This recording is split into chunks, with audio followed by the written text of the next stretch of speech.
আসসালামু আলাইকুম, welcome to my channel happy cooking. আজকে আমি আপনাদের সাথে খুব সিম্পল আর সাধারণ উপায়ে অসাধারণ একটা রেসিপি তৈরি করে দেখাবো। রেসিপিটা বানানো খুবই সাধারণ, কোনো ঝামেলাই পোহাতে হয় না।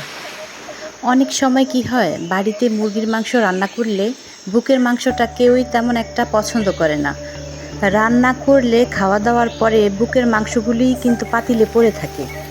এই মুরগির বুকের মাংসগুলো আমি রান্না না করে ফ্রিজে রেখে দিই, যাতে নতুন কোনো রেসিপি আপনাদের সাথে শেয়ার করতে পারি।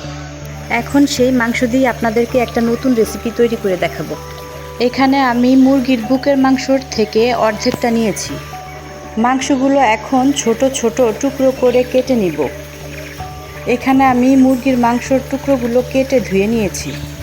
এখন চুলায় একটা কড়াই বসিয়ে তাতে কিছু তেল দিয়ে একটু গরম করে নিব। এখন মাংসগুলো তেলে ছেড়ে দিব। এরপর একটু নেড়ে চেড়ে হলুদের গুঁড়ো, মরিচের গুঁড়ো আর সামান্য একটু লবণ দিয়ে দিব। এখন দেব সামান্য একটু আদা রসুন বাটা। এখন এগুলো একটা চামচের সাহায্যে ভালোভাবে নেড়ে চেড়ে দিতে হবে। এখন মাংসগুলোকে আস্তে আস্তে নাড়তে নাড়তে কষানো হয়ে গেলে একেবারে ভাজা ভাজা করে নিতে হবে। এই পর্যায়ে মাংসগুলো অনেকটাই ভাজা ভাজা হয়ে গেছে। এখন কিছু পানি দিয়ে সিদ্ধ হওয়ার জন্য ঢেকে রাখব।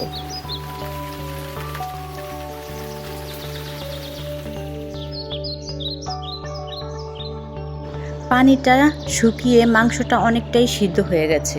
এখন আরও কিছুক্ষণ নেড়ে একটু ভাজা ভাজা করে নামিয়ে ফেলব। এখন কড়াইতে সামান্য পরিমাণে তেল দিয়ে কিছু শুকনো মরিচ দিয়ে দিব। মরিচগুলো ভাজা হয়ে গেলে এখন মরিচগুলো একটা প্লেটে উঠিয়ে নিব। এখন সেই কড়াইতেই দিয়ে দেব কিছু আস্ত রসুন। রসুনগুলো ভালোভাবে সিদ্ধ হওয়া পর্যন্ত ভেজে নিব। ভাজা হয়ে গেলে এখন রসুনগুলো নামিয়ে ফেলব। রসুনটা নামিয়ে নেওয়া হয়ে গেলে কড়াইতে আরও কিছুটা তেল দিয়ে দেব কিছু পেঁয়াজ কুচি।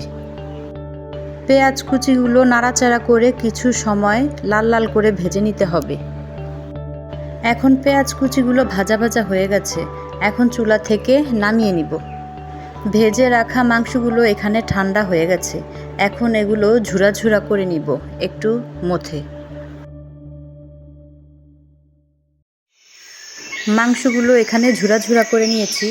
এরপর নিয়েছি কিছু কাঁচা পেঁয়াজ কুচি, ভাজা পেঁয়াজ, ভাজা রসুন আর নিয়েছি শুকনো মরিচ ভাজা। এখন সামান্য একটু লবণ দিয়ে মরিচ আর রসুনগুলোকে ম্যাশ করে নিব, যাতে রসুনের কোনো দানা না থাকে। এখানে আমি কাঁচা পেঁয়াজ, ভাজা পেঁয়াজ দুটোই নিয়েছি। খাওয়ার সময় কাঁচা পেঁয়াজগুলো যখন দাঁতের নিচে পড়বে খেতে খুব ভালো লাগবে। এখন পেঁয়াজ মরিচগুলো মাংসের সাথে একসাথে মাখিয়ে নিব।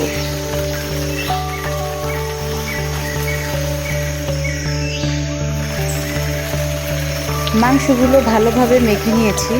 এখন মাখা হয়ে গেলে দিয়ে দেব কিছুটা সরিষার তেল। সরিষার তেলটা কিন্তু এই খাবারের স্বাদ আরও বৃদ্ধি করে দেয়। সরিষার তেল দেওয়া হয়ে গেলে আরও কিছুক্ষণ মেখে একটা বাটিতে উঠিয়ে নিব। এখন তৈরি হয়ে গেল মাংসের ভর্তা রেসিপি। মুরগির মাংসগুলো অপচয় না করে আপনারাও বাড়িতে একবার অবশ্যই বানিয়ে খাবেন এই রেসিপিটি।